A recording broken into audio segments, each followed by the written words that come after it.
ബഹുമാന്യരായ സഹോദരങ്ങളെ, സഹോദരിമാരെ, കുടുംബത്തിൽ ശാന്തിയും സമാധാനവും നിലനിർത്താൻ ഇണകൾ അഥവാ ഭാര്യ ഭർത്താക്കന്മാർ പരസ്പരം ശ്രദ്ധിക്കേണ്ടുന്ന കാര്യങ്ങളെ സംബന്ധിച്ചാണ് കഴിഞ്ഞ ആഴ്ച നമ്മൾ സൂചിപ്പിച്ചിരുന്നത്. പക്ഷേ ഇണകൾ മാത്രം നന്നായതുകൊണ്ടായില്ല. ഇണകൾ മാത്രം നന്നായതുകൊണ്ട് കുടുംബത്തിൽ സമാധാനവും ശാന്തിയും ഉണ്ടാവില്ല. സജ്ജനങ്ങളായ സന്താനങ്ങൾ ഉണ്ടാകുമ്പോഴേ കുടുംബത്തിൽ സന്തോഷമുണ്ടാവൂ എന്നുള്ളതാണ്. മക്കൾ വഴിതെറ്റിപ്പോയത് കൊണ്ട് വിഷമിക്കുന്ന ധാരാളം രക്ഷിതാക്കളെ ഇന്ന് നമ്മൾ കാണുന്നു, ധാരാളം മാതാപിതാക്കളെ നമ്മൾ കാണുന്നു. മക്കൾ മദ്യപാനികളായതുകൊണ്ടും യുക്തിവാദികളായതുകൊണ്ടും അരാജകത്വ ജീവിതം നയിക്കുന്നത് കൊണ്ടെല്ലാം വിഷമിക്കുന്ന, പ്രയാസപ്പെടുന്ന, മാനസികമായ സംഘർഷം അനുഭവിക്കുന്ന ധാരാളം ഉപ്പമാരെയും ഉമ്മമാരെയും നമ്മൾ ഇന്ന് കണ്ടുകൊണ്ടിരിക്കുന്നു എന്നുള്ളതാണ്. ആ രക്ഷിതാക്കളാണെങ്കിൽ വ്യക്തിപരമായിട്ട് നല്ലവരാണ്, മാന്യതയുള്ളവരാണ്, ദീനീ ജീവിതം നയിക്കുന്നവരാണ്. അതേസമയം അവരുടെ സന്താനങ്ങൾ അവർക്ക് വലിയ പരീക്ഷണമായി മാറുന്നു എന്നുള്ളതാണ്. സന്താന പരിപാലനത്തിൽ വിശ്വാസി ഈ കാലഘട്ടത്തിൽ വിശേഷിച്ചും സഗൗരവമുള്ള ശ്രദ്ധ നൽകേണ്ടിയിരിക്കുന്നു എന്നുള്ളതാണ്. സന്താന പരിപാലനത്തിൽ പാലിക്കേണ്ടുന്ന 6 ജാഗ്രതയെ സംബന്ധിച്ചാണ് നമ്മൾ സൂചിപ്പിക്കുന്നത്. അള്ളാഹു പറയാനും കേൾക്കാനും നമുക്ക് തൗഫീഖ് നൽകി അനുഗ്രഹിക്കുമാറാവട്ടെ. പറയുകയും കേൾക്കുകയും മാത്രമല്ല, അത് നമ്മുടെ കുടുംബജീവിതത്തിൽ പ്രാവർത്തികമാക്കുവാനും നാഥൻ നമുക്ക് തൗഫീഖ് നൽകി അനുഗ്രഹിക്കുമാറാവട്ടെ. സഹോദരങ്ങളെ, സഹോദരിമാരെ, സൂറത്തു തഗാബുനിലെ 15-ാം വചനമാണ് നാം തുടക്കത്തിൽ ഓതി വെച്ചത്. അള്ളാഹു പറയാണ്, ഇന്നമാ അംവാലുക്കും വ ഔലാദുക്കും ഫിത്ന. ഇന്നമാ അംവാലുക്കും വ ഔലാദുക്കും ഫിത്ന. നിശ്ചയം നിങ്ങളുടെ സമ്പത്തും നിങ്ങളുടെ സന്താനങ്ങളും വലിയ പരീക്ഷണമാണ്. നിങ്ങളുടെ സമ്പത്തും നിങ്ങളുടെ സന്താനങ്ങളും വലിയ പരീക്ഷണമാണെന്ന് നിങ്ങൾ മനസ്സിലാക്കേണ്ടതുണ്ട്. വല്ലാഹു ഇൻദഹു അജ്റുൻ അലീം. അല്ലാഹു തആല, അല്ലാഹുവിന്റെ അടുക്കലാണ് വലിയ പ്രതിഫലം നിങ്ങൾക്ക് അവൻ തയ്യാറാക്കി വെച്ചിട്ടുള്ളത്. നിങ്ങളുടെ സമ്പത്തും സന്താനങ്ങളുമെല്ലാം ഒരു പരീക്ഷണമെന്നോണം, വലിയ പരീക്ഷണമെന്നോണമാണ് അള്ളാഹു നിങ്ങൾക്ക് നൽകിയിട്ടുള്ളത്. ഈ സമ്പത്തിനോടും സന്താനങ്ങളോടും നിങ്ങൾ എങ്ങനെ ഇടപഴകുന്നു എന്നാണ് അള്ളാഹു പരീക്ഷിക്കുന്നത് എന്നതാണ് ഈ ആയത്തിന്റെ, ഈ വചനത്തിന്റെ വിവക്ഷ എന്ന് പറയുന്നത്. ഈ വചനത്തിന്റെ അവതരണ പശ്ചാത്തലവുമായി ബന്ധപ്പെട്ടുകൊണ്ട് ഖുർആൻ വ്യാഖ്യാതാവായ ഇബ്നു അബ്ബാസ് റളിയല്ലാഹു അൻഹു, റഈസുൽ മുഫസ്സിരീൻ ആണല്ലോ, ഖുർആൻ വ്യാഖ്യാതാക്കളുടെ നേതാവാണ് ഇബ്നു അബ്ബാസ് റളിയല്ലാഹു അൻഹു. ഇബ്നു അബ്ബാസ് റളിയല്ലാഹു അൻഹു വിശദീകരിക്കുകയാണ് ഇതിന്റെ അവതരണ പശ്ചാത്തലം എന്താണ്, ഇതിന്റെ ഈ വചനത്തിന്റെ സബബുൻ നുസൂൽ എന്താണെന്ന് അദ്ദേഹം വിശദീകരിക്കുകയാണ്. ഇസ്ലാം സ്വീകരിച്ചതിന് ശേഷം ചില സ്വഹാബിമാർ റസൂൽ കരീം സല്ലല്ലാഹു അലൈഹി വസല്ലമയുടെ കൂടെ മദീനയിലേക്ക് ഹിജ്റ പോകണമെന്ന് ആഗ്രഹിക്കുന്നുണ്ട്. പലരും ഹിജ്റ പോയി, പക്ഷെ കൂട്ടത്തിൽ ചിലർ ഹിജ്റ പോകണമെന്ന് ആഗ്രഹിക്കുന്നുണ്ട്. പക്ഷെ അവരുടെ വീട്ടുകാർ അതിനെ സമ്മതിക്കുന്നില്ല. അവരുടെ ഭാര്യമാരും അവരുടെ സന്താനങ്ങളും അതിനെ സമ്മതിക്കുന്നില്ല. അവരുടെ സന്താനങ്ങൾ അതിനെ തടസ്സം നിൽക്കുകയാണ്. നിങ്ങൾ പോയാൽ ഞങ്ങൾക്കാര് എന്നുള്ള ചോദ്യം അവർ ഉയർത്തുകയാണ്. അവരവരുടെ പ്രയാസങ്ങൾ ഉന്നയിച്ചുകൊണ്ടേയിരിക്കുകയാണ്. അതുകൊണ്ട് അവർക്ക് ഹിജ്റ പോവാൻ സാധ്യമായില്ല. പിന്നീട് ആ പ്രയാസങ്ങളൊക്കെ നീങ്ങിയതിനു ശേഷം അവർ ഹിജ്റ പോയി. മദീനയിൽ പ്രവാചകൻ സല്ലല്ലാഹു അലൈഹി വസല്ലമയുടെ അടുക്കലേക്ക് എത്തിയപ്പോൾ നേരത്തെ ഹിജ്റ ചെയ്ത് റസൂലുള്ളാഹി സ്വല്ലല്ലാഹു അലൈഹി വസല്ലമയുടെ അടുക്കലേക്ക് എത്തിയ സ്വഹാബിമാരെല്ലാം പ്രവാചകനിൽ നിന്ന് കൂടുതൽ കാര്യങ്ങൾ പഠിച്ചുകൊണ്ട് വലിയ പണ്ഡിതന്മാരായി മാറിയിരുന്നു. അതുകൊണ്ട് ഹിജ്റ വൈകിപ്പോയതിൽ ഈ സ്വഹാബിമാർക്ക് വലിയ പ്രയാസം തോന്നി. ഈ ഘട്ടത്തിലാണ് വിശുദ്ധ ഖുർആനിലെ സൂറ അത്ത്-തഗാബുനിലെ ഈ 14-15 വചനങ്ങൾ ഇറങ്ങുന്നത്. 15-ാമത്തെ വചനമാണ് നാം തുടക്കത്തിൽ ഓതിവെച്ചത്. എന്നാൽ 14-ാമത്തെ വചനം ഇപ്രകാരമാണ്, യാ അയ്യുഹല്ലദീന ആമനൂ ഇന്ന മിൻ അസ്വാദികും വ ഔലാദികും അദുവ്വൻ ലക്കും ഫഹ്ദറൂഹും. സത്യവിശ്വാസികളെ, നിങ്ങളുടെ ഭാര്യമാരിലും നിങ്ങളുടെ സന്താനങ്ങളിലും നിങ്ങൾക്ക് ശത്രുക്കളുണ്ടെന്ന് നിങ്ങൾ ജാഗ്രത കൈകൊള്ളേണ്ടതുണ്ട്, നിങ്ങൾക്ക് കരുതൽ ഉണ്ടാവേണ്ടതുണ്ട്. നിങ്ങൾക്ക് വിരോധികളുണ്ട്, നിങ്ങളുടെ സമ്പത്തിലും നിങ്ങളുടെ സന്താനങ്ങളിലും നിങ്ങളുടെ ഭാര്യമാരിലും നിങ്ങൾക്ക് വിരോധികളുണ്ട്, നിങ്ങൾക്ക് ശത്രുക്കളുണ്ട് എന്ന കരുതൽ നിങ്ങൾക്കുണ്ടാവേണ്ടതുണ്ട് എന്ന് വെച്ച് അവരോടും ശാസ്ത്രവും പുലർത്തിക്കൊണ്ട് വിരോധം പുലർത്തി ജീവിക്കണമെന്നല്ല ഖുർആൻ പറയുന്നത്. ഖുർആൻ പറയുന്നത് അങ്ങനെ നിങ്ങളുടെ ഇസ്ലാമികമായ ജീവിതത്തിന്റെ മുമ്പിൽ അവർ തടസ്സം നിന്നിട്ടുണ്ട്, നിങ്ങൾക്ക് ഹിജ്റ വൈകിപ്പോകുന്ന സാഹചര്യം ഉണ്ടായിട്ടുണ്ട്, പക്ഷേ നിങ്ങൾ നിങ്ങളുടെ ഇണകൾക്കും നിങ്ങളുടെ മക്കൾക്കും നിങ്ങൾ അവരോട് സ്വീകരിക്കേണ്ടെന്ന നിലപാട് എന്താണ്? വിട്ടുവീഴ്ചയുടെ നിലപാടാണ്. അതാണ് ഖുർആൻ പറയുന്നത്. വഇൻ തഅഫു വതസ്ഫഹു വതഗ്ഫിറു ഫഇന്നല്ലാഹ ഗഫൂറുർ റഹീം. വഇൻ തഅഫു, നിങ്ങൾ വിട്ടുവീഴ്ച ചെയ്യുകയാണെങ്കിൽ, വതസ്ഫഹു, നിങ്ങൾ വിശാലതയുടെ നിലപാട് കൈകൊള്ളുകയാണെങ്കിൽ, നിങ്ങൾ വിട്ടുവീഴ്ച ചെയ്യുകയും വിശാലതയുടെ നിലപാട് കൈകൊള്ളുകയും, വതഗ്ഫിറു, നിങ്ങൾ അവർക്ക് മാപ്പ് കൊടുക്കുകയുമാണെങ്കിൽ, ഫഇന്നല്ലാഹ ഗഫൂറുർ റഹീം, നിശ്ചയം അല്ലാഹു തആല എല്ലാം പുറത്തു തരുന്നവനും അല്ലാഹു അങ്ങേയറ്റം കരുണാവാരിധിയുമാണ്. അവർക്ക് ഇസ്ലാമിനോട് വലിയ താല്പര്യമില്ലാത്തത് കൊണ്ട് ആ അർത്ഥത്തിലുള്ള നിലപാടെല്ലാം നിങ്ങളുടെ മക്കൾ സ്വീകരിച്ചു പോയി എന്ന് വെച്ച് അവരോട് നിങ്ങൾക്ക് വിരോധം വേണ്ട. അവരോട് നിങ്ങൾ വിട്ടുവീഴ്ചയുടെയും വിശാലതയുടെയും മാപ്പിന്റെയും നിലപാട് കൈകൊള്ളുക. നിശ്ചയം അല്ലാഹു തആല എല്ലാം പുറത്തു തരുന്നവനും അങ്ങേയറ്റം കരുണാഭാരതിയുമാണ്. തുടർന്നാണ് നാം തുടക്കത്തിൽ ഓതി വെച്ച വചനം അല്ലാഹു തആല പറഞ്ഞത്, ഇന്നമാ അംവാലുക്കും വ ഔലാദുക്കും ഫിത്ന. നിശ്ചയം നിങ്ങളുടെ സമ്പത്തും നിങ്ങളുടെ സന്താനങ്ങളും പരീക്ഷണമാണെന്ന് കൂടി നിങ്ങൾ അറിയണം. വല്ലാഹു ഇൻദഹു അജ്റുൻ അലീം. നിശ്ചയം അല്ലാഹുവിന്റെ അടുക്കലാണ് വലിയ പ്രതിഫലമുള്ളത്. നിങ്ങളുടെ സമ്പത്തും നിങ്ങളുടെ സന്താനങ്ങളും വലിയ പരീക്ഷണമാണ്, നിങ്ങൾ അറിയണം. അള്ളാന്റെ അടുക്കലാണ് നിങ്ങൾക്ക് വലിയ പ്രതിഫലമുള്ളത്. നമ്മൾ ഓരോരുത്തരും നമ്മുടെ സന്താനങ്ങളെ അത് വലിയ പരീക്ഷണമാണെന്ന അർത്ഥത്തിൽ അതെന്തോ ഒഴിവാക്കി നിർത്തേണ്ടുന്ന, നമ്മൾ ബന്ധം പുലർത്തേണ്ടതില്ലാത്ത കൂട്ടരാണ് എന്ന നിലയ്ക്ക് ഇടപഴകണം എന്നല്ല ഖുർആൻ ഇവിടെ പറയുന്നത്. മറിച്ച് അവരെ സജ്ജനങ്ങളും അവരെ സമൂഹത്തിന്റെ മാതൃകകളുമായി വളർത്താനുള്ള പരിശ്രമം നമ്മുടെ ഭാഗത്ത് നിന്നുണ്ടാവണമെന്ന, അതാ പരീക്ഷണം എന്ന് പറഞ്ഞുകൊണ്ട് ഉദ്ദേശിച്ചത്. നല്ല നിലയ്ക്ക് അവരെ വളർത്തണം, അവരെ സജ്ജനങ്ങളായി, സ്വാലിഹീങ്ങളായി, സ്വാലിഹാത്തുകളായി, സമൂഹത്തിന്റെ റോൾ മോഡലുകളായിട്ട്, നമൂസജുകളായിട്ട് വളർത്താൻ നിങ്ങൾക്ക് സാധ്യമാവേണ്ടതുണ്ട് എന്നാണ് ഖുർആൻ ഇപ്പറഞ്ഞ വചനം കൊണ്ട് ഉദ്ദേശിക്കപ്പെടുന്ന. സഹോദരങ്ങളെ, സഹോദരിമാരെ, അതുകൊണ്ട് മക്കളെ നല്ല നിലയിൽ വളർത്തുക, അവരെ കഴിവിന്റെ പരമാവധി സജ്ജനങ്ങളായി മാറ്റാൻ പരിശ്രമിക്കുക. ഇത് രക്ഷിതാക്കളുടെ ബാധ്യതയാണ്. നല്ല സന്താനങ്ങൾ ഉണ്ടാവുക എന്ന് പറഞ്ഞാൽ വലിയ ഭാഗ്യമാണ്. എന്നാൽ അപൂർവം ചിലർക്ക് മാത്രം ലഭിക്കുന്ന ഭാഗ്യം കൂടിയാണ് സ്വാലിഹീങ്ങളും സ്വാലിഹാത്തുകളുമായിട്ടുള്ള സന്താനങ്ങൾ, ബനാത്തുകൾ ഉണ്ടാവുക എന്ന് പറയുന്നത്. അത് അപൂർവം ചിലർക്ക് മാത്രം ലഭിക്കുന്ന ഭാഗ്യമാണ് എന്ന് ഇന്നത്തെ കാലം വെച്ചുകൊണ്ട് നമുക്ക് പറയാൻ സാധിക്കും എന്നുള്ളതാണ്. പക്ഷേ ചില മുൻകരുതലുകൾ, ചില ജാഗ്രതകൾ നമുക്കുണ്ടായാൽ തീർച്ചയായിട്ടും നമ്മുടെ സന്താനങ്ങൾ സജ്ജനങ്ങളായിട്ട് മാറും. അതിനാവശ്യമായ 6 ജാഗ്രതകളാണ് കൃത്യമായിട്ട് വിശദീകരിക്കുന്നത്. ഒന്നാമതായിട്ട് വിശദീകരിക്കാനുള്ളത്, അതായത് സന്താനങ്ങളുടെ കാര്യത്തിൽ നമുക്ക് വേണ്ടത്, ഒന്നാമതായിട്ട് വേണ്ടത് പ്രാർത്ഥനയാണ്. നമ്മുടെ സന്താനങ്ങൾക്ക് വേണ്ടി പ്രാർത്ഥിക്കുക, ആ സന്താനങ്ങൾ നന്നാവാൻ വേണ്ടി പ്രാർത്ഥിക്കുക. വിശുദ്ധ ഖുർആനിൽ ഇബാദുർ റഹ്മാന്റെ അടയാളങ്ങൾ പറയുന്നുണ്ട്. കരുണാവാരിധിയായ റബ്ബിന്റെ അടിമകളുടെ, യഥാർത്ഥ ദാസന്മാരുടെ അടയാളങ്ങൾ പറയുന്നിടത്ത് പറയുന്ന അടയാളങ്ങളിൽ ഒന്ന് അവരുടെ സന്താനങ്ങൾക്ക് വേണ്ടി പ്രാർത്ഥിക്കുന്നവരാണ് അവർ. ഇബാദുർ റഹ്മാൻ ആരാണ്? വല്ലദീന യഖൂലൂന റബ്ബനാ ഹബ് ലനാ മിൻ അസ്വാജിനാ വദുരിയാതിനാ ഖുർറത അയ്യുനിൻ വജഅൽനാ ലിൽ മുത്തഖീന ഇമാമാ. പ്രാർത്ഥിച്ചുകൊണ്ടിരിക്കുന്ന ആളുകളുമാണ് അവർ. റബ്ബനാ ഹബ് ലനാ മിൻ അസ്വാജിനാ വദുരിയാതിനാ ഖുർറത അയ്യുനിൻ. പടച്ചവരെ, ഞങ്ങളുടെ ഇണകളിലും അല്ലാഹുവേ ഞങ്ങളുടെ സന്താനങ്ങളിലും കൺകുളിർമ പ്രദാനം ചെയ്യണമേ. അതാണ് സത്യവിശ്വാസികളുടെ പ്രാർത്ഥന എന്ന് പറയുന്നത്. ഞങ്ങളുടെ സമ്പത്തിലും ഞങ്ങളുടെ സന്താനങ്ങളിലും പടച്ചവരെ ഞങ്ങൾക്ക് കൺകുളിർമ പ്രദാനം ചെയ്യണമേ. വജഅൽനാ ലിൽ മുത്തഖീന ഇമാമാ.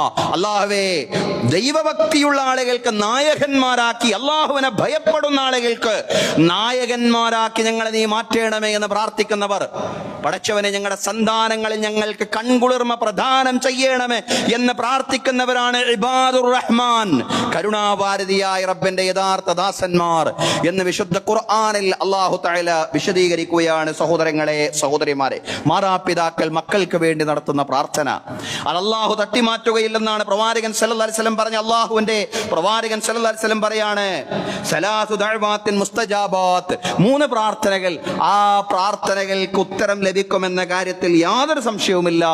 ലാ ശക്ക ഫീഹിന്ന, അതിൽ നിങ്ങൾ സംശയിക്കണ്ട. ഏതാണ് ഈ 3 പ്രാർത്ഥനകൾ? ഒന്നാമത്തെ പ്രാർത്ഥന ദഅവത്തുൽ വാലിദി അലാ വലദി, മാതാപിതാക്കൾ മക്കൾക്ക് വേണ്ടി നടത്തുന്ന പ്രാർത്ഥന, അതാണ് ഉത്തരം ലഭിക്കുന്ന ഒന്നാമത്തെ പ്രാർത്ഥനയായിട്ട് പറഞ്ഞത്. മാതാപിതാക്കൾ മക്കൾക്ക് വേണ്ടി നടത്തുന്ന പ്രാർത്ഥന. വദഅവത്തുൽ മുസാഫിർ, രണ്ടാമത്തെ പ്രാർത്ഥന യാത്രക്കാരന്റെ പ്രാർത്ഥനയാണ്. വദഅവത്തുൽ മദ്ലൂം, മർദ്ദിതന്റെ പ്രാർത്ഥനയാണ്. മർദ്ദിതന്റെ പ്രാർത്ഥന, യാത്രക്കാരന്റെ പ്രാർത്ഥന, ഇതിലെല്ലാം ഉത്തരം ലഭിക്കുമെന്ന കാര്യത്തിൽ സംശയം വേണ്ട. പക്ഷേ ഒന്നാമത് പറഞ്ഞത് ദഅവത്തുൽ വാലിദി ലിവലദി, മാതാപിതാക്കൾ മക്കൾക്ക് വേണ്ടി നടത്തുന്ന പ്രാർത്ഥന എന്നുള്ളതാണ്. അതുകൊണ്ട് പേരമക്കൾക്കും മക്കൾക്കും വേണ്ടി നിരന്തരമായിട്ട് നമ്മൾ പ്രാർത്ഥിച്ചുകൊണ്ടേയിരിക്കുക എന്നുള്ളതാണ്. അവർക്കെതിരായി പ്രാർത്ഥിക്കാതിരിക്കാനുള്ള ജാഗ്രത അതും വേണം. കാരണം അവർക്കെതിരായി ചിലപ്പോൾ ദേഷ്യം വരുമ്പോഴായിരിക്കും നശിച്ചു പോട്ടെ എന്ന രീതിയിലുള്ള ഒരു ശാപവാക്ക് പറയുന്നത്. പക്ഷേ അതുണ്ടാവാൻ പാടില്ല. കാരണം ആ വാക്ക് പിടിച്ചേക്കും. മക്കൾക്കെതിരെ നടത്തുന്ന പ്രാർത്ഥനകളും അത് ഫലിക്കാനിടയുണ്ട്. അതുകൊണ്ട് അത് ചെയ്യാൻ പാടില്ല.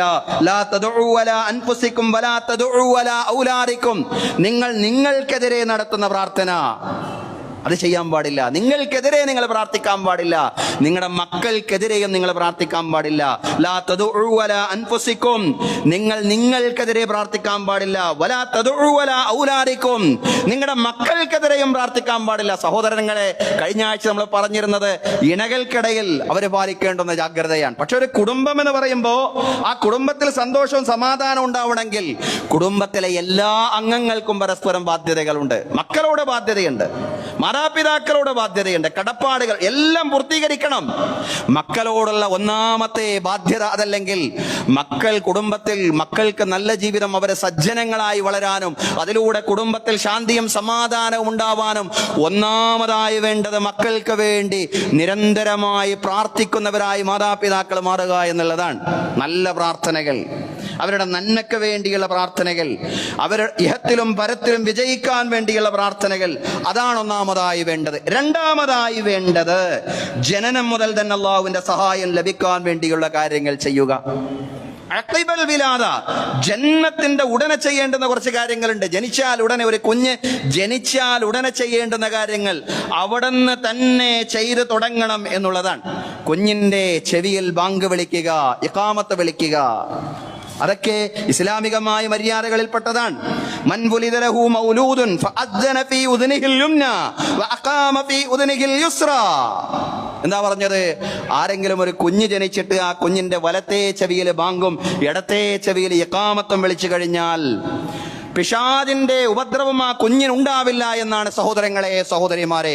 അതുകൊണ്ട് ബാങ്കും ഇഖാമത്തും വിളിക്കുക. അടുത്ത കാലത്തൊക്കെ ഇങ്ങനെയുള്ള ചില കാര്യങ്ങളിലൊക്കെ അനാവശ്യമായ ചർച്ചകൾ, ഇത്തരം കാര്യങ്ങളൊന്നും വേണ്ടതില്ല എന്ന രീതിയിലുള്ള ചർച്ചകളൊക്കെ വന്നിട്ടുണ്ട്. പക്ഷെ അതിനൊന്നും ഒരു അടിസ്ഥാനവുമില്ല എന്നുള്ളതാണ്. ഇതൊക്കെ നല്ലതാണ്, ഇതൊക്കെ നല്ല മര്യാദകളിൽപ്പെട്ടതാണ്. കുഞ്ഞിന്റെ വലത്തെ ചെവിയിൽ ബാങ്കും ഇടത്തെ ചെവിയിൽ ഇഖാമത്തും ജനിച്ച ഉടനെ തന്നെ നിർവഹിക്കുക എന്ന് പറയുന്നത്.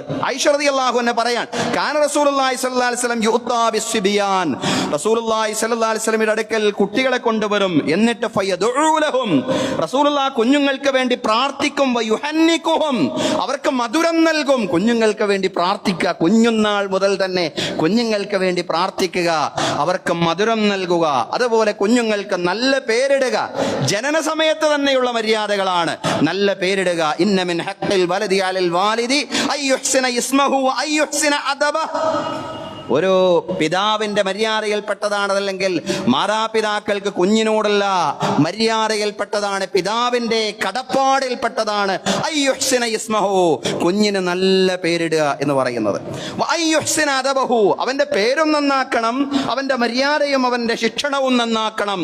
തുടർന്ന് പ്രവാചകൻ സല്ലല്ലാഹു അലൈഹി വസല്ലം പറഞ്ഞു, വഇന്നകും തുദഊന യൗമൽ ഖിയാമത്തി ബിഅസ്മാഇകും വഅസ്മാഇ ആബായികും, നിശ്ചയം അന്ത്യദിനത്തിൽ നിങ്ങളെ വിളിക്കപ്പെടുന്ന വിളിക്കപ്പെടുന്നത് നിങ്ങളുടെ പേര് മുൻനിർത്തിക്കൊണ്ടാണ്. അതുപോലെ നിങ്ങളുടെ പിതാവിന്റെ പേര് മുൻനിർത്തിക്കൊണ്ടാണ്. ഫുലാൻ ഇബ്നു ഫുലാൻ, ഇന്നാലിന്നയാളുടെ പുത്രനായ ഇന്നാലിന്ന മനുഷ്യ, അയാളുടെയും അയാളുടെ പിതാവിന്റെയും പേരിനെ ചേർത്തിക്കൊണ്ടാണ് നാളെ അന്ത്യദിനത്തിൽ മഹ്ശറിൽ അയാളെ വിളിക്കപ്പെടുകയെന്ന് പ്രവാചകൻ സല്ലല്ലാഹു അലൈഹി വസല്ലം പറയാണ്. അതുകൊണ്ട് ഫഅഹ്സിനു അസ്മാഅക്കും, നിങ്ങൾ നിങ്ങളുടെ മക്കൾക്ക് നല്ല പേരിടണേ, നിങ്ങളുടെ പേര് നിങ്ങൾ നന്നാക്കണേ.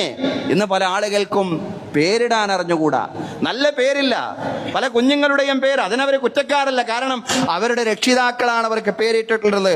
ഒരാശയവുമില്ലാത്ത, അതല്ലെങ്കിൽ വളരെ മോശം അർത്ഥമുള്ള പേരുകൾ. സഹോദരങ്ങളെ, പ്രവാചകന്മാരുടെ പേരുകൾ, സ്വഹാബിമാരുടെ പേരുകൾ, മഹത്തുക്കളുടെ പേരുകൾ, അതെല്ലാമാണ് ഇടേണ്ടത്. ചുരുങ്ങിയത്, ഇനി അതൊന്നും ഒരാൾക്ക് അങ്ങോട്ടൊന്നും പോയിട്ടില്ലെങ്കിൽ പോലും ചുരുങ്ങിയത് ആശയപരമായിട്ട് നല്ല അർത്ഥമുള്ള പേരുകൾ, നല്ല അർത്ഥമുള്ള പേരുകൾ ഇടുക. അതിന്റെ അർത്ഥം ചോദിക്കുമ്പോൾ ഇതെന്ത് പേരാണ് എന്ന് അതിന്റെ അർത്ഥം അറിയുന്ന ആളുകൾ ചിന്തിക്കുന്ന ഒരവസ്ഥയിൽ, ഏത് ഭാഷയിലുള്ള പേരാണെങ്കിലും, ചിലപ്പോൾ അറബിയിലുള്ള പേരാവണം എന്നില്ല, പേർഷ്യൻ ഭാഷയിലുള്ള പേരാവും, അതല്ലെങ്കിൽ മറ്റു ഭാഷകളിലുള്ള പേരാവും, അങ്ങനെയൊക്കെ വരും. പക്ഷെ ആ പേരിന്റെ അർത്ഥം എന്താണ്? മഹാന്മാരുടെ പ്രവാചകന്മാരുടെ പേരാണെങ്കിൽ പിന്നെ നമുക്ക്, അല്ലെങ്കിൽ സ്വഹാബിമാരുടെ പേരാണെങ്കിൽ രണ്ടാമതൊന്ന് ചിന്തിക്കേണ്ടി വരുന്നില്ല. അവർ ഇസ്ലാം സ്വീകരിച്ചതിന് ശേഷമുള്ള പേരുകളാണെങ്കിൽ രണ്ടാമതൊന്ന് ചിന്തിക്കേണ്ടി വരുന്നില്ല. പക്ഷേ നമ്മൾ നമ്മുടേതായിട്ട് ഒരു പേര് കണ്ടുപിടിക്കുകയാണ് എങ്കിൽ തീർച്ചയായിട്ടും എങ്ങനെയെങ്കിലും ഒപ്പിച്ച് കസർത്തുകളായിട്ടുള്ള ഒരു പേരിന്റെ കസർത്തുകളുണ്ട്. പല വാക്കുകളും പല അക്ഷരങ്ങളും ഒക്കെ കൂട്ടിച്ചേർത്തുകൊണ്ട് എന്തെങ്കിലുമൊക്കെ പേരിടുക. ഒരു വീട്ടിൽ 5 കുട്ടികളുണ്ടെങ്കിൽ 5 കുട്ടികളുടെയും പേരിൽ നിന്ന് ഓരോ വാക്കുകൾ, 4 കുട്ടികളുടെയും പേരിൽ നിന്ന് ഓരോ വാക്കുകൾ എടുത്തുകൊണ്ട് 5ാമത്തെ കുട്ടിക്ക്, അതല്ലെങ്കിൽ 2 കുട്ടികളുടെ പേരിൽ നിന്ന് ഓരോ അക്ഷരങ്ങൾ എടുത്തുകൊണ്ട് 3ാമത്തെ കുട്ടിക്ക് പേരിടുക. അങ്ങനെ പേരിടുന്നതിന് കുഴപ്പമില്ല. പക്ഷെ അങ്ങനെയെല്ലാം പേരിടുമ്പോൾ നല്ല ആശയമുള്ള, നല്ല അർത്ഥമുള്ള പേരുകളാവണം എന്നുള്ളതാണ്. റസൂലുള്ളാഹി സ്വല്ലല്ലാഹു അലൈഹി വസല്ലം ഒരിക്കൽ ഒരാളെ എങ്ങനെ ജനങ്ങൾ അബ്ദുൽ ഹജർ എന്ന് വിളിക്കുന്നത് കേട്ടു. ആളുകൾ ഒരാളെ അബ്ദുൽ ഹജർ എന്ന് വിളിക്കുകയാണ്. അബ്ദുൽ ഹജർ എന്ന് പറഞ്ഞാൽ എന്താ? കല്ലിന്റെ അടിമ എന്നാണ്. റസൂലുള്ളാഹി സ്വല്ലല്ലാഹു അലൈഹി വസല്ലം ചോദിച്ചു, ശിലയുടെ അടിമ എന്നാണ് പറഞ്ഞതിന്റെ അർത്ഥം. അബ്ദുൽ ഹജർ എന്ന് പറഞ്ഞാൽ ശരിക്കും മനുഷ്യ നിന്റെ പേരെന്താ? അയാൾ പറഞ്ഞു, എന്റെ പേര് അബ്ദുൽ ഹജർ എന്നാണ്. റസൂലുള്ളാഹി സ്വല്ലല്ലാഹു അലൈഹി വസല്ലം തിരുത്തി കൊടുത്തു, ലാ അൻത അബ്ദുല്ലാഹ്, ഇന്ന് മുതൽ നീ അബ്ദുള്ളയാണ്, അബ്ദുൽ ഹജർ അല്ല. നിന്റെ പേര് മാറ്റിയിരിക്കുന്ന അബ്ദുള്ളയാണ്, അള്ളാഹുവിന്റെ അടിമയാണ്. മോശം പേരാണ്. ആ പേരുമായിട്ട് അയാൾ കുറെ കാലം അങ്ങനെ ജീവിച്ച് കുറെ മുന്നേറിയപ്പോ അയാൾ ഇസ്ലാം സ്വീകരിച്ചതിന് ശേഷം റസൂലുള്ളാഹി ചോദിച്ചു, അയാളുടെ പേരെന്താ? പേരെങ്ങനെയാണ്? ശിർക്കിന്റെ നാമമാണ്. റസൂലുള്ളാഹി അത് തിരുത്തി കൊടുക്കുകയാണ്, അബ്ദുള്ള എന്നാണ്. ഇനി മുതൽ നിന്റെ പേരെന്ന് റസൂലുള്ളാഹി സ്വല്ലല്ലാഹു അലൈഹി വസല്ലം പറയാൻ. സഹോദരങ്ങളെ, കുഞ്ഞുങ്ങൾക്ക് നല്ല പേരിടുക എന്നുള്ളതെല്ലാം തന്നെ ഉണ്ടായിരിക്കേണ്ടുന്ന ജാഗ്രതയിൽപ്പെട്ടതാണ്. പറഞ്ഞു വന്നത്, കുഞ്ഞുങ്ങളുടെ ജനനം മുതൽ തന്നെ ജാഗ്രത വേണമെന്നാണ് ഇസ്ലാം പഠിപ്പിക്കുന്നത്. അഖീഖ അറുക്കുക, സാമ്പത്തികമായിട്ട് വലിയ പ്രയാസങ്ങളൊന്നുമില്ലാത്ത ആളുകൾ, സാമ്പത്തികമായി വലിയ ക്ലേശങ്ങളും ബുദ്ധിമുട്ടുകളും ഒന്നും ഇല്ലാത്ത ആളുകൾ അഖീഖ നിർവഹിക്കുക. കടം വാങ്ങിയത് ചെയ്യണമെന്ന് പറയുന്നില്ല, പക്ഷെ അത് സുന്ന മുഅക്കദയാണ്, അത് പ്രബലമായ സുന്നത്താണ് എന്നുള്ളതാണ്. അതുകൊണ്ട് സാധ്യമാവുന്ന ആളുകളെല്ലാം അത് ചെയ്തിരിക്കുക എന്നുള്ളതാണ്. ആ കുഞ്ഞ് ജനിച്ച 7ാമത്തെ ദിവസം, അതല്ലെങ്കിൽ 14ാമത്തെ 21ാമത്തെ ദിവസം, ഏതെങ്കിലും ഒരു ദിവസം തെരഞ്ഞെടുത്തുകൊണ്ട് ആ കുഞ്ഞിന് വേണ്ടി അഖീഖ നിർവഹിക്കുക എന്നുള്ളതാണ്. അതോടൊപ്പം തന്നെ അതോടൊപ്പം തന്നെ കുഞ്ഞിന്റെ തലമുടി കളയുക, അതുപോലെ കുഞ്ഞിന്റെ മുടിയുടെ തൂക്കമനുസരിച്ചുകൊണ്ട് വെള്ളി ദാനം ചെയ്യുക, അതല്ലെങ്കിൽ ആ വെള്ളിയുടെ തൂക്കത്തിന് തുല്യമായിട്ടുള്ള സംഖ്യ ദാനം ചെയ്യുക, അതോടൊപ്പം തന്നെ കുഞ്ഞിന് പേരിടുകയും ചെയ്യുക. ഇതൊക്കെ നബിചര്യയാണ്. ഇതൊക്കെ പ്രവാചകൻ സല്ലല്ലാഹു അലൈഹി വസല്ലം പഠിപ്പിച്ചിട്ടുള്ള കാര്യങ്ങളാണ്. സഹോദരങ്ങളെ, ജനനം മുതൽ തന്നെ ആ കുഞ്ഞിനെ, ജനിച്ച കുഞ്ഞിനെ അള്ളാഹുവിന്റെ സഹായം ലഭിക്കാൻ വേണ്ടിയുള്ള ജാഗ്രത ഉണ്ടാവണം. എന്ന് വെച്ചിട്ട് ജനിച്ച ഒരു കുഞ്ഞ് ജനിച്ചു എന്നതിന്റെ പേരിൽ മാർപ്പാടും പാടില്ല. ചിലയിടങ്ങളിൽ അത് കാണുന്നുണ്ട്. ഒരു കുഞ്ഞ് ജനിച്ചു പോയല്ലോ എന്നോർത്തുകൊണ്ട് രക്ഷിതാക്കൾ ഇങ്ങനെ കഷ്ടപ്പെടുകയാണ്, കടം വാങ്ങിക്കൊണ്ട് ഒരുപാട് മാമൂലുകൾ നടത്തുന്നവരുണ്ട്. അത് നല്ലതല്ല. ഇസ്ലാമികമായിട്ട് ഇത്തരം കാര്യങ്ങൾ ചെയ്യുന്നവരെ പോലും ചെയ്യേണ്ടുന്ന ആളുകൾ എന്ന് പറയുന്നത് അത് സാമ്പത്തികമായി വലിയ ക്ലേശങ്ങളില്ലാത്ത ആളുകളാണ്. വലിയ ക്ലേശങ്ങൾ ഉള്ള ആളുകൾ അവരെ കടം വാങ്ങിക്കൊണ്ട് ചെയ്യണ്ട. എന്നാൽ പോലും ഇത് ഇസ്ലാമികമായിട്ട് നല്ല മര്യാദയാണ്, ഇസ്ലാമികമായിട്ട് ചെയ്യേണ്ടുന്ന കാര്യങ്ങളാണ്. അതോടൊപ്പം തന്നെ മാമൂലുകളുടെ സ്വഭാവത്തിലേക്ക്, ആർഭാടത്തിന്റെ സ്വഭാവത്തിലേക്ക് ഇതിനെ മാറ്റാതിരിക്കാനുള്ള ജനനാനന്തര കടമകളെ മാറ്റാതിരിക്കാനുള്ള ജാഗ്രതയും വിശ്വാസിയുടെ ഭാഗത്ത് നിന്ന് വേണം. എന്ന് പറഞ്ഞാൽ ഈ കുഞ്ഞിനെ അള്ളാഹുവിന്റെ ഭാഗത്ത് നിന്നുള്ള അനുഗ്രഹങ്ങൾ വേണം. അതിനുവേണ്ടിയാണ് ഈ കാര്യങ്ങളെല്ലാം തന്നെ ചെയ്യുന്നത് എന്നുള്ളതാണ്. അതോടൊപ്പം തന്നെ ഇതാണ് രണ്ടാമത്തെ കാര്യം എന്ന് പറയുന്നത്, ജനനാനന്തരമുള്ള കടമകൾ. ഒന്ന്, കുഞ്ഞിന് വേണ്ടി പ്രാർത്ഥിക്കുക, നിരന്തരമായി സന്താനങ്ങൾക്ക് വേണ്ടി പ്രാർത്ഥിക്കുക. രണ്ട്, ജനനാനന്തര ഇസ്ലാമിക മര്യാദകൾ ആർഭാടങ്ങളില്ലാതെ പൊങ്ങച്ചങ്ങളില്ലാതെ നിർവഹിക്കുക എന്നുള്ളതാണ്. മൂന്നാമത്തെ കാര്യം എന്ന് പറയുന്നത് സന്താനങ്ങൾക്ക് ഒരു ജീവിത വീക്ഷണം ഉണ്ടാക്കിയെടുക്കാൻ വേണ്ടിയുള്ള പരിശ്രമം. അത് രക്ഷിതാക്കളുടെ ഭാഗത്തുനിന്ന് നിരന്തരം ഉണ്ടാവണം. കുട്ടികളെ പഠിപ്പിക്കുക, ദീനിയായിട്ട് അവരെ പഠിപ്പിക്കുക. ദീനിയായിട്ട് പഠിപ്പിക്കുക എന്ന് പറഞ്ഞാൽ കർമ്മശാസ്ത്രത്തിന്റെ, നിസ്കാരത്തിന്റെ നിയമങ്ങളും നോമ്പിന്റെയും വുളുവെടുക്കുന്ന രൂപങ്ങളും എല്ലാം പഠിപ്പിക്കുക എന്നത് മാത്രമല്ല അതുകൊണ്ട് ഉദ്ദേശിക്കുന്നത്. നമ്മുടെ കുഞ്ഞുങ്ങൾ ജീവിത വീക്ഷണമുള്ളവരായിട്ട് മാറേണ്ടതുണ്ട്. എന്തിനാണ് ഈ ജീവിതം എന്ന് തിരിച്ചറിയുന്നവരായിട്ട് നമ്മുടെ കുഞ്ഞുങ്ങൾ മാറണം. എന്താണൊരു മനുഷ്യൻ എന്ന നിലയ്ക്ക് എന്റെ ദൗത്യമെന്ന് നമ്മുടെ കുഞ്ഞുങ്ങൾ തിരിച്ചറിയണം. ഞാൻ എവിടെ നിന്നാണ് വന്നിട്ടുള്ളത്, ഞാൻ എങ്ങോട്ടാണ് പോകേണ്ടുന്നത്, ഞാൻ ആരുടെ മുമ്പിലാണ് ഉത്തരം ബോധിപ്പിക്കേണ്ടത്. മനുഷ്യൻ എന്ന നിലയിൽ ഞാൻ അള്ളാഹുവിന്റെ ഒരു പ്രതിനിധിയാണെന്നുള്ള തിരിച്ചറിവ് നമ്മുടെ കുഞ്ഞുങ്ങൾക്കുണ്ടാവണം എന്നുള്ളതാണ്. സഹോദരങ്ങളെ, ഈ ജീവിത വീക്ഷണം, അള്ളാഹുവിന്റെ ഖലീഫത്തുല്ലാഹി ഫിൽ അർദ്, ഇതാണ് തന്റെ സ്ഥാനമെന്നുള്ള തിരിച്ചറിവ് നമ്മുടെ സന്താനങ്ങൾക്കുണ്ടാവുക എന്നുള്ളതാണ് പരമപ്രധാനമായിട്ടുള്ള സംഗതി എന്ന് പറയുന്നത്. ആ ഒരു ബോധം, ആ ഒരു ജീവിത വീക്ഷണം നമ്മുടെ കുഞ്ഞുങ്ങൾക്ക് ഇല്ല എങ്കിൽ നമ്മൾ എന്തൊക്കെ കാര്യങ്ങൾ അവരെ പഠിപ്പിച്ചിട്ടും കാര്യമില്ല. അവർക്ക് ഖൈറും ഷർറും തിരിച്ചറിയാൻ കഴിയില്ല. അവർക്ക് നന്മ തിന്മകൾ വിവേചിച്ചറിയാനും പൈശാചികതയും മാനവികതയും തിരിച്ചറിയാനും അവർക്ക് സാധിക്കില്ല എന്നുള്ളതാണ്. പുതിയ കാലം എന്ന് പറയുന്നത് ഭോഗാസക്തിയുടെ കാലമാണ്, സുഖഭോഗങ്ങളുടെ കാലമാണ്. ശ്ലീലവും അശ്ലീലവും നോക്കാതെ മനുഷ്യരിങ്ങനെ മൊബൈൽ സ്ക്രീനിന്റെ മുമ്പിൽ ഇങ്ങനെ നിരന്തരമായിട്ട് കഴിഞ്ഞുകൂടുന്ന കാലമാണ്. ഈ ഭോഗാസക്തിയുടെയും അതേപോലെ തന്നെ തീറ്റയുടെയും കുടിയുടെയും മാത്രം പിന്നാലെ നമ്മുടെ കുഞ്ഞുങ്ങൾ പരക്കം പായാതിരിക്കണമെങ്കിൽ തീർച്ചയായിട്ടും താനൊരു ഉത്തരവാദിത്ത ബോധമുള്ള അള്ളാഹുവിന്റെ അടിമയാണുള്ള തിരിച്ചറിവോടുകൂടി, ജീവിത വീക്ഷണത്തോടുകൂടി അവൻ ജീവിക്കണം എന്നുള്ളതാണ്. അതുകൊണ്ട് നമ്മുടെ കുഞ്ഞുങ്ങൾക്ക് ശരിയായ ജീവിത വീക്ഷണം പകർന്നു നൽകുക. അള്ളാഹുവിന്റെ പ്രതിനിധിയാണ്, അള്ളാഹുവിന്റെ അടിമയാണ് താനെന്നുള്ള തിരിച്ചറിവ് അവൻ ഉണ്ടാക്കിയെടുക്കുക എന്നതോടൊപ്പം തന്നെ ജീവിതത്തിൽ അവന്റെ ദൗത്യം എന്ന് പറയുന്നത് അള്ളാഹുവിനെ മാത്രം ഇബാദത്ത് ചെയ്ത് ജീവിക്കുക എന്നുള്ളതാണ് എന്നുള്ള കൃത്യമായ ബോധത്തിലേക്ക് നമ്മുടെ കുഞ്ഞുങ്ങളെ കൊണ്ടുവരിക. ഇതാണ് ജീവിത വീക്ഷണം ഉണ്ടാക്കിയെടുക്കുക എന്ന് പറഞ്ഞാൽ. വമാ ഖലഖതുൽ ജിന്ന വൽ ഇൻസ ഇല്ലാ ലിയഅ്ബുദൂൻ, മനുഷ്യരെയും ജിന്നുകളെയും അള്ളാഹുവിനെ ഇബാദത്ത് ചെയ്യാൻ വേണ്ടിയല്ലാതെ അള്ളാഹു സൃഷ്ടിച്ചിട്ടില്ല. അതുകൊണ്ട് നമ്മുടെ ജീവിതവും നമ്മുടെ കുഞ്ഞുങ്ങളുടെ ജീവിതവും അള്ളാഹുവിനുള്ള ദാസ്യവേലയായിട്ട്, അള്ളാഹുവിനുള്ള ഇബാദത്തായിട്ട് മാറേണ്ടതുണ്ട്. അതാണ് എൻ്റെ ജീവിത ലക്ഷ്യം, അതാണ് എൻ്റെ ജീവിത ദൗത്യമായിട്ട് മാറേണ്ടതെന്നുള്ള തിരിച്ചറിവാണ് സഹോദരങ്ങളെ വ്യൂ ഓഫ് ലൈഫ് എന്ന് പറയുന്നത്, അതല്ലെങ്കിൽ ജീവിത വീക്ഷണം എന്ന് പറയുന്നത്. ഈ ജീവിത വീക്ഷണം കുഞ്ഞുങ്ങൾക്കുണ്ടാക്കുക എന്നുള്ളതാണ്. അതാണ് പ്രവാചകൻ സല്ലല്ലാഹു അലൈഹി വസല്ലം പറഞ്ഞത്, മാ നഹല വാലിദുൻ വലദൻ മിൻ നഹലിൻ അഫ്ളല മിൻ അദബിൻ ഹസനിൻ, നല്ല മര്യാദ പഠിപ്പിക്കുന്നതിനേക്കാൾ ഉത്കൃഷ്ടമായ ഒരു സമ്മാനവും മാതാപിതാക്കളിൽ നിന്ന് ഒരാളും അവരുടെ മക്കൾക്ക് നൽകിയിട്ടില്ല. ഏറ്റവും നല്ല സമ്മാനം എന്ന് പറയുന്നത് നല്ല മര്യാദ പഠിപ്പിക്കലാണ്. ഇസ്ലാമികമായ ജീവിത വീക്ഷണം, ഖുർആനികമായ ജീവിത വീക്ഷണം എന്താണെന്ന് നമ്മുടെ മക്കളെ നമ്മളെ പഠിപ്പിക്കുക എന്നുള്ളതാണ്. സഹോദരങ്ങളെ, അങ്ങനെ പഠിപ്പിച്ചാൽ അതിന്റെ ഗുണം മക്കൾക്ക് ലഭിക്കും, മാതാപിതാക്കൾക്കും ലഭിക്കും. നാളെ മഹ്ശറിൽ മാതാപിതാക്കളെ വിചാരണയ്ക്ക് വേണ്ടി കൊണ്ടുവരുമ്പോ അവരെ താജുൽ കറാമ വഹുല്ലത്തുൽ കറാമ, ആദരവിന്റെ കിരീടവും ആദരവിന്റെ വസ്ത്രവും അവരെ ധരിപ്പിക്കുമെന്നാണ് പ്രവാചകൻ സല്ലല്ലാഹു അലൈഹി വസല്ലം പറഞ്ഞത്. ആദരവിന്റെ കിരീടവും ആദരവിന്റെ വസ്ത്രവും അവരെ ധരിപ്പിക്കുമ്പോ ഈ മാതാപിതാക്കളെ ചോദിക്കുന്നുണ്ട്, ബിമ കുസീനാ ഹാദാ, പടച്ചോനെ എന്തിനാണ് ഇതൊക്കെ ഞങ്ങളെ ധരിപ്പിച്ചത്?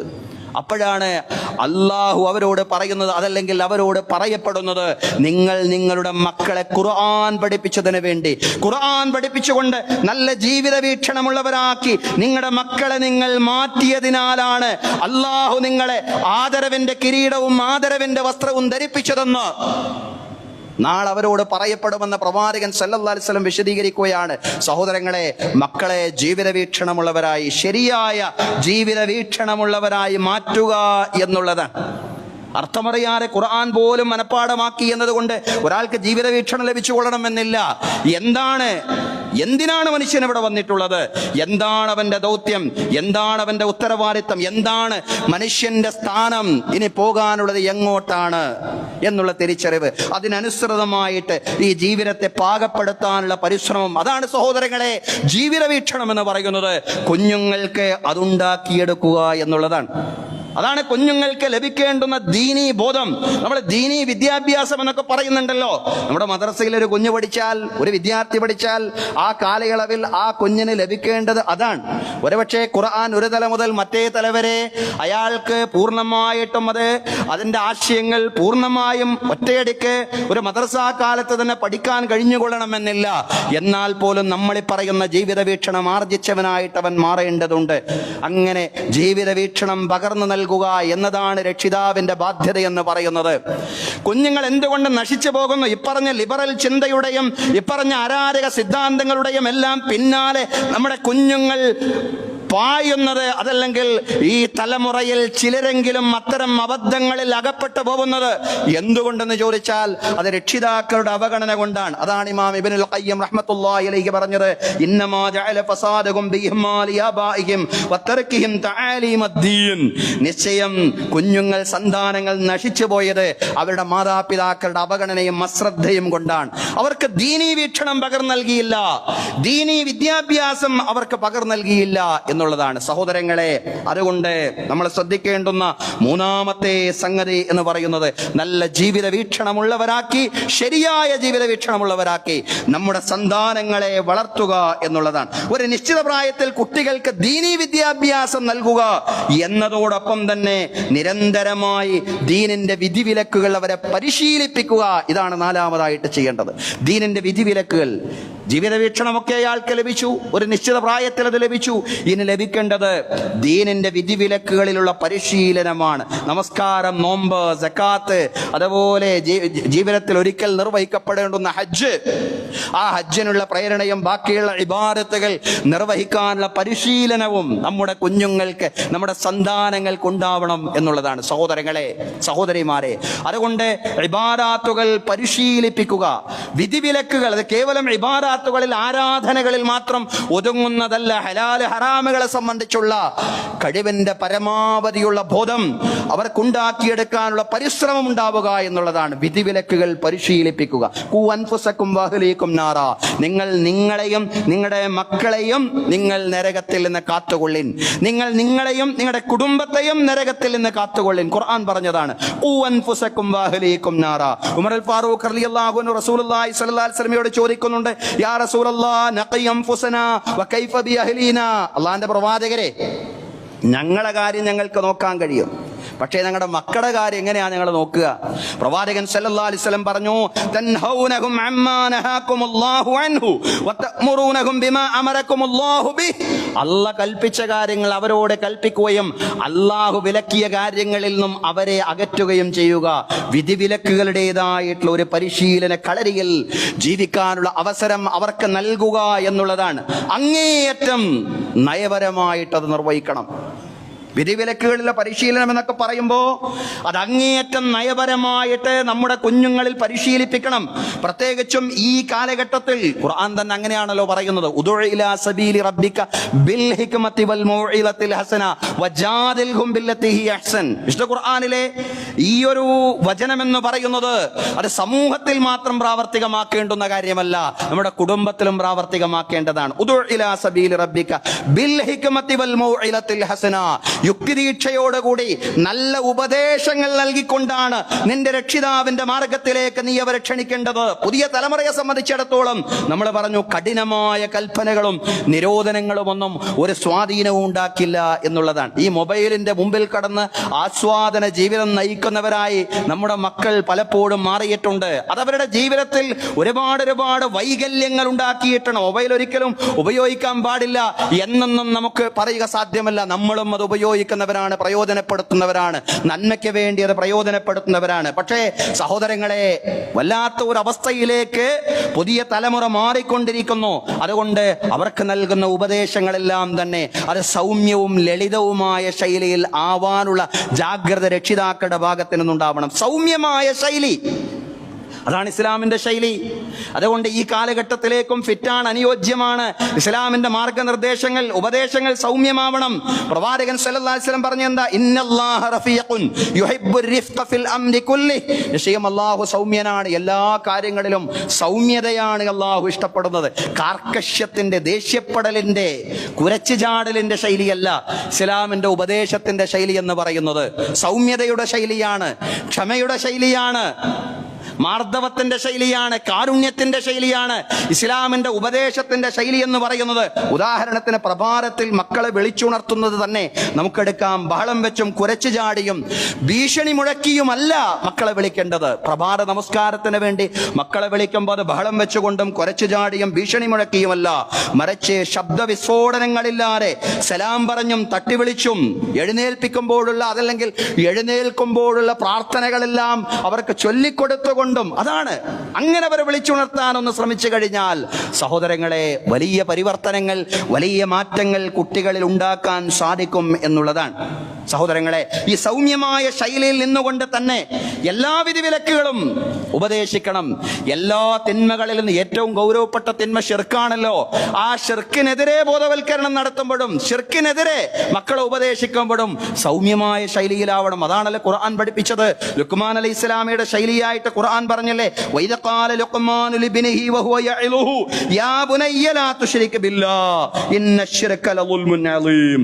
ലുഖ്മാൻ അലൈഹിസ്സലാം സ്വന്തം മകനെ ഉപദേശിച്ച സന്ദർഭം നിങ്ങൾ ഓർക്കണം. മകനോട് പറയാണ്, യാ ബുനയ്യ, പൊന്നുമോനെ, ലാ തുശ്രിക് ബില്ലാഹ്. ഏറ്റവും ഗൗരവപ്പെട്ട തിന്മയാണല്ലോ ശിർക്ക് എന്ന് പറയുന്നത്. ഇന്നശ്ശിർക ലളുൽമുൻ അളീം. നിശ്ചയം ശിർക്ക്, ബഹുദൈവത്വം എന്ന് പറയുന്നത് അത് വലിയ അക്രമമാണ്. ഏറ്റവും ഗൗരവപ്പെട്ട ഈ തിന്മയെ സംബന്ധിച്ച് ബോധവൽക്കരിക്കുമ്പോഴും അതിൽ നിന്ന് അകന്നു നിൽക്കാൻ മകനോട് പറയുമ്പോഴും ആ ശൈലി ഒന്ന് നോക്കണം നമ്മൾ. യാ ബുനയ്യ, പൊന്നുമോനെ എന്ന് വിളിച്ചുകൊണ്ടാണ്. അതുകൊണ്ട് ആ ശൈലി അത് സ്വീകരിക്കുക. വിധിവിലക്കുകൾ ലംഘിക്കുമ്പോൾ ചെറിയ മുന്നറിയിപ്പുകളൊക്കെ ആകാവുന്നതാണ്, പക്ഷേ അത് ചെറിയ മുന്നറിയിപ്പുകൾ തന്നെ ആയിരിക്കണം. അത് വലിയ പീഡനങ്ങളായിട്ട് മക്കൾക്ക് മാറാൻ പാടില്ല. അതാ പ്രവാചകൻ സല്ലല്ലാഹു അലൈഹി വസല്ലം പറഞ്ഞത്, മുറു ഔലാദക്കും ബിസ്സലാത്തി ഇദാ ബലഗു 7 സിനീൻ. 7 വയസ്സായി കഴിഞ്ഞാൽ നിങ്ങളുടെ മക്കളോട് നിസ്കരിക്കാൻ നിങ്ങൾ കൽപ്പിക്കണേ. വദരിബൂഹും അലൈഹാ ഇദാ ബലഗു 10 സിനീൻ. 10 വയസ്സായിട്ടും മക്കളെ നിസ്കരിക്കുന്നില്ലെങ്കിൽ നിങ്ങൾക്ക് ചെറിയ ശിക്ഷകളൊക്കെ നൽകാവുന്നതാണ്. വഫരിഖൂ ബൈനഹും ഫിൽ മലാജിഅ. കിടപ്പറകളിൽ ആ പ്രായമാകുമ്പോൾ 10 വയസ്സാകുമ്പോൾ നിങ്ങൾ മാറ്റിക്കിടത്തണേ. പ്രവാചകൻ സല്ലല്ലാഹു അലൈഹി വസല്ലം പറയാൻ. സഹോദരങ്ങളെ, ഒരുപാട് കഴിവുകളുള്ള മക്കളാണ്. നമ്മൾ എപ്പോഴും പറയുന്നതാണ്, നമ്മുടെ മക്കൾ എന്ന് പറയുന്നത് നമ്മളെക്കാൾ കൂടുതൽ കഴിവുകളും വൈദഗ്ധ്യങ്ങളുമുള്ള സന്താനങ്ങളാണ് നമ്മുടെ സന്താനങ്ങൾ എന്ന് പറയുന്നത്. പക്ഷെ അതോടൊപ്പം തന്നെ താരതമ്യേന പഴയ തലമുറയെ എടുത്തു നോക്കുമ്പോൾ പുതിയ തലമുറയിൽ മനക്കരുത്ത് കുറവാണ്, കരുത്ത് കുറവാണ് എന്നുള്ളതാണ് നമുക്ക് കാണാൻ സാധിക്കുന്നത്. അതുകൊണ്ട് കഠിനമായ കൽപ്പനകളും ശിക്ഷാരീതികളുമെല്ലാം കുട്ടികളെ തളർത്തിക്കളയും. ചില കുഞ്ഞുങ്ങളെങ്കിലും രക്ഷിതാക്കളുടെ വിരോധികളായി മാറും എന്നുള്ളതാണ്. അതിനാൽ നയപരമായി സൗമ്യമായ ശൈലിയിൽ കുട്ടികളെ വിധിവിലക്കുകൾ പരിശീലിപ്പിക്കുക എന്നതാണ് 4ാമതായിട്ട് രക്ഷിതാക്കൾ ചെയ്യേണ്ടത്. 5ാമതായി രക്ഷിതാക്കളും അധ്യാപകരുമെല്ലാം കൽപ്പിക്കുന്ന കാര്യങ്ങൾക്ക് ഈ അധ്യാപകരും രക്ഷിതാക്കളും ജീവിതം കൊണ്ട് മാതൃകയായി മാറണം എന്നുള്ളതാണ്. ജീവിതം കൊണ്ട് അവരൊരു മോഡലായിട്ട് മാറണം. ഒരു റോൾ മോഡലായിട്ട് രക്ഷിതാവ് അതല്ലെങ്കിൽ അധ്യാപകൻ നിലനിന്നുകൊണ്ട് കുഞ്ഞുങ്ങളെ ഉപദേശിക്കുമ്പോഴാണ് ആ ഉപദേശം സ്വാധീനം ഉണ്ടാക്കുക എന്നുള്ളതാണ്. ലാ തൻഹ അൻ ഖുലുഖിൻ വതഅതിയ മിസ്ലഹു ആറുൻ അലൈക ഇദാ ഫഅൽത അലീമു എന്ന് കവി പറയുന്നുണ്ടല്ലോ. നീ ചില കാര്യങ്ങളിൽ നിന്ന് കുഞ്ഞുങ്ങളെ വിലക്കരുത്, എന്നിട്ട് അതേ കാര്യം തന്നെ, നീ വിലക്കിയ കാര്യം തന്നെ നീ ചെയ്യുക. നിന്റെ കുഞ്ഞത് കണ്ടുകൊണ്ടിരിക്കുന്നു, നിന്റെ സന്താനം, നിന്റെ വിദ്യാർത്ഥി അത് കണ്ടുകൊണ്ടിരിക്കുന്നു, നീ ഇന്നത് ചെയ്യാൻ പാടില്ല എന്ന് പറയോ, എന്നിട്ട് നീ അത് തന്നെ ചെയ്യുന്നു. അങ്ങനെ ഉപദേശിക്കുന്ന കാര്യങ്ങൾക്കെതിരായിട്ടുള്ള ജീവിതം നമ്മിൽ നിന്നുണ്ടാവുമ്പോൾ, രക്ഷിതാക്കൾ എന്ന നിലയ്ക്ക് നമ്മിൽ നിന്നുണ്ടാവുമ്പോൾ അത് കുഞ്ഞുങ്ങളിൽ സ്വാധീനം ഉണ്ടാക്കില്ല. ഇതൊക്കെ പറയാനുള്ള കാര്യങ്ങൾ മാത്രമാണ്. പ്രാവർത്തികമാക്കേണ്ടത് വേറെ ജീവിതമാണെന്ന ചിന്തയിലേക്ക് വരും. അതുകൊണ്ടാണ് കവി പറഞ്ഞത്, അൽ ഉമ്മു മദ്റസത്തുൻ ഇദാ അഅദത്തഹാ അഅദത്ത ശഅബൻ ത്വയ്യിബൽ ഇറാഖി. മാതാപിതാക്കൾ പാഠശാലയായിട്ട് മാറണം. അവരെ ജീവിതം കൊണ്ട് പ്രാവർത്തികമാക്കുന്ന പാഠശാലയായിട്ട് കുഞ്ഞുങ്ങളുടെ മുമ്പിൽ നിലനിൽക്കണം എന്നുള്ളതാണ്. ഇതാണ് അഞ്ചാമത്തെ കാര്യമെന്ന് പറയുന്നത്. അതായത് സ്വജീവിതത്തിൽ പ്രാവർത്തികമാക്കിക്കൊണ്ട് കുഞ്ഞുങ്ങളെ ഉപദേശിക്കുക, അവർക്ക് മാർഗനിർദ്ദേശങ്ങൾ നൽകുക എന്നുള്ളതാണ്. ആറാമത്തെ സംഗതി എന്ന് പറയുന്ന സന്താനങ്ങൾ നന്നാവണമെങ്കിൽ, കുഞ്ഞുങ്ങൾ നന്നാവണമെങ്കിൽ കുഞ്ഞുങ്ങൾക്ക് ഹലാൽ മാത്രം തീറ്റിക്കുക എന്നുള്ളതാണ്. ഹലാൽ മാത്രം തീറ്റിക്കുക. നമുക്ക് അവകാശപ്പെട്ടത് ഹക്കായിട്ട് നമ്മുടെ കയ്യിൽ നമുക്ക് അവകാശപ്പെട്ടത് മാത്രം, വേറെ എവിടെയെന്നെങ്കിലും കവർച്ച ചെയ്ത് കൊണ്ടുവന്നതല്ല. ഒരു പുരോഹിതൻ മന്ത്രവാദത്തിലൂടെ സമ്പാദിച്ചത്, ഒരു രാഷ്ട്രീയക്കാരൻ അതല്ലെങ്കിൽ ഉദ്യോഗസ്ഥൻ അഴിമതിയിലൂടെ സമ്പാദിച്ചതും പുരോഹിതൻ മന്ത്രവാദത്തിലൂടെ സമ്പാദിച്ചതും അയാളുടെ മക്കൾക്ക് കൊണ്ടുപോയി കൊടുത്താൽ മക്കൾ ജന്മത്തിൽ നന്നാവില്ല എന്നുള്ളതാണ്. അയാൾ ഇതൊക്കെ വലിയ കാര്യമാണ്, ഇതിലൂടെയൊക്കെ അയാൾ ധാരാളം നേടിയെന്ന് ചിന്തിക്കുന്നുണ്ടാവും, പക്ഷെ ഒന്നും നേടിയിട്ടില്ല എന്നുള്ളതാണ്. അവരുടെയൊക്കെ ജീവിതം നമ്മൾ കണ്ടുകൊണ്ടിരിക്കുകയാണ്. അങ്ങനെയുള്ള കുടുംബങ്ങൾ നമ്മൾ കണ്ടുകൊണ്ടിരിക്കുകയാണ്. ഒരുപാട് സമ്പാദിച്ചിട്ടുണ്ടാവും, പക്ഷേ സമ്പാദിച്ചത് ഹലാലല്ല എങ്കിൽ തീർച്ചയായിട്ടും കുഞ്ഞുങ്ങൾ അത് കഴിച്ചുകൊണ്ട് ജീവിച്ചാൽ അവരുടെ ജീവിതത്തിൽ ധാർമ്മികതയുണ്ടാവില്ല, അവർ നന്നാവുക എന്നൊരു വിഷയമേ ഉണ്ടാവില്ല. അതാണ് പ്രവാചകൻ സല്ലല്ലാഹു അലൈഹി വസല്ലം പറഞ്ഞത്, അയ്യു ജിസ്മിൻ നബത മിൻ ഹറാമിൻ ഫന്നാറു ഔലാ ലഹു. ഏത് ശരീരവും ഹറാമിലൂടെ വളർന്ന ശരീരം നരകമാണ് ആ ശരീരത്തിന് ഏറ്റവും ബന്ധപ്പെട്ടത് എന്ന് പ്രവാചകൻ സല്ലല്ലാഹു അലൈഹി വസല്ലം പറയുന്നുണ്ട്. അതുകൊണ്ട് സഹോദരങ്ങളെ, കഴിഞ്ഞ ആഴ്ച ഭാര്യാഭർത്താക്കന്മാർ ഇണകൾക്കിടയിലുള്ള ബാധ്യതകൾ, അവകാശങ്ങളാണ് നമ്മൾ പറഞ്ഞതെങ്കിൽ ഇന്ന് മക്കൾ നന്നാവണമെങ്കിൽ ശ്രദ്ധിക്കേണ്ടുന്ന 6 കാര്യങ്ങളാണ് നമ്മൾ വിശദീകരിച്ചത്. ഒന്നുകൂടി ആവർത്തിച്ചു പറയാണ്. 1, മക്കൾക്ക് വേണ്ടിയുള്ള നിരന്തരമായ പ്രാർത്ഥനകൾ ഉണ്ടാവുക എന്നുള്ളതാണ്. 2, മക്കളുടെ ജനനാനന്തര കർമ്മങ്ങൾ നിറവേറ്റുക എന്നുള്ളതാണ്. 3, സന്താനങ്ങൾക്ക് ജീവിത വീക്ഷണം ഉണ്ടാക്കിയെടുക്കുക എന്നുള്ളതാണ്. 4, ദീനിന്റെ വിധിവിലക്കുകൾ നയപരമായും സൗമ്യമായും ക്ഷമയോടെയും അവരെ പരിശീലിപ്പിക്കുക എന്നുള്ളതാണ്. 5 രക്ഷിതാക്കൾ ജീവിതം കൊണ്ട് മാതൃകയാവുക എന്നുള്ളതാണ്. 6, സന്താനങ്ങളെ ഹറാം തീറ്റിക്കാതിരിക്കുക എന്നുള്ളതാണ്. ഈ 6 കാര്യങ്ങളും ജീവിതത്തിൽ പാലിക്കാൻ രക്ഷിതാക്കൾ എന്ന നിലയ്ക്ക് നമുക്ക് സാധ്യമാവേണ്ടതുണ്ട്. അല്ലാഹു തൗഫീഖ് നൽകി അനുഗ്രഹിക്കുമാറാവട്ടെ. യഖൂലു ഖൗലി ഹാദാ വഅസ്തഗ്ഫിറുല്ലാഹ ലീ വലക്കും ഇന്നല്ലാഹ വമലായികതഹു യുസല്ലൂന അലൻ നബി യാ അയ്യുഹല്ലദീന ആമനൂ സ്വല്ലു അലൈഹി വസല്ലിമു തസ്ലീമാ.